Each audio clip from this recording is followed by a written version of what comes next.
Shakib Al Hasan Bangladesh cricket দলের এক উজ্জ্বল নক্ষত্রের নাম, যিনি খেলাধুলায়, রাজনৈতিক ও ব্যক্তিগত জীবনে থাকেন সবসময় আলোচনার তুঙ্গে। সম্প্রতি আন্তর্জাতিক ক্রিকেট থেকে বিদায় নেওয়ার ঘোষণায় আলোচনা ও সমালোচনা চলছে বিভিন্ন সামাজিক যোগাযোগ মাধ্যমে। সাকিব আল হাসান বর্তমানে অবস্থান করছেন বাংলাদেশ জাতীয় ক্রিকেট দলের সাথে ভারতে। বাংলাদেশ জাতীয় ক্রিকেট দল ভারতে অবস্থান করবে অক্টোবর মাসের দ্বিতীয় সপ্তাহ পর্যন্ত। টি-20 সিরিজের তৃতীয় ও শেষ ম্যাচ 12ই অক্টোবর। তবে ততদিন থাকবে না সাকিব আল হাসান, কেননা কানপুর সিরিজের দ্বিতীয় টেস্ট শুরুর আগেই নিজেই পরিষ্কার করে দিয়েছেন অবসরের বিষয়টি। সেদিন টেস্ট ক্রিকেটের পাশাপাশি টি-20 থেকেও বিদায় নেওয়ার ঘোষণাটি দিয়েছিলেন সাকিব আল হাসান। টি-20 থেকে অবসরের বিষয়টি ইতিমধ্যেই কার্যকর হয়েছে। সাকিব আল হাসান জানায়, তার ক্যারিয়ারের শেষ টেস্ট ম্যাচটি খেলতে চায় দক্ষিণ আফ্রিকার বিপক্ষে দেশের মাটিতে।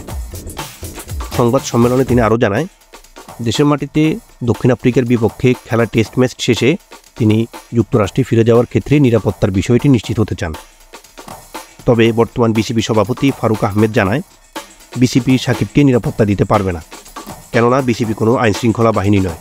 নিরাপত্তার বিষয়টি পুরোপুরি সরকারের হাতে। অপরদিকে ছাত্র আন্দোলনের সমন্বয়ক ও বর্তমান অন্তর্বর্তীকালীন সরকারের ক্রীড়া উপদেষ্টা আসিফ মাহমুদ বলেন, সাকিবের পরিচয় দুইটি। প্রথমত, তিনি বাংলাদেশ জাতীয় ক্রিকেট দলের একজন খেলোয়াড়। দ্বিতীয়ত, তিনি ফ্যাসিস্ট হাসিনা সরকারের একজন এমপিও বটে।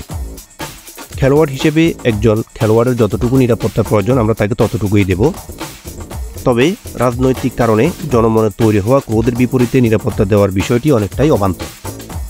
শেষ পর্যন্ত যদি দক্ষিণ আফ্রিকার বিপক্ষে টেস্ট ম্যাচ খেলার জন্য নিরাপত্তার বিষয়টি নিশ্চিত না হয়, তাহলে হয়তো কানপুর টেস্ট ম্যাচ হতে যাচ্ছে সাকিব আল হাসানের ক্যারিয়ারের শেষ টেস্ট ম্যাচ, এবং সেখান থেকে সরাসরি তিনি চলে যাবেন যুক্তরাষ্ট্রে তার পরিবারের কাছে।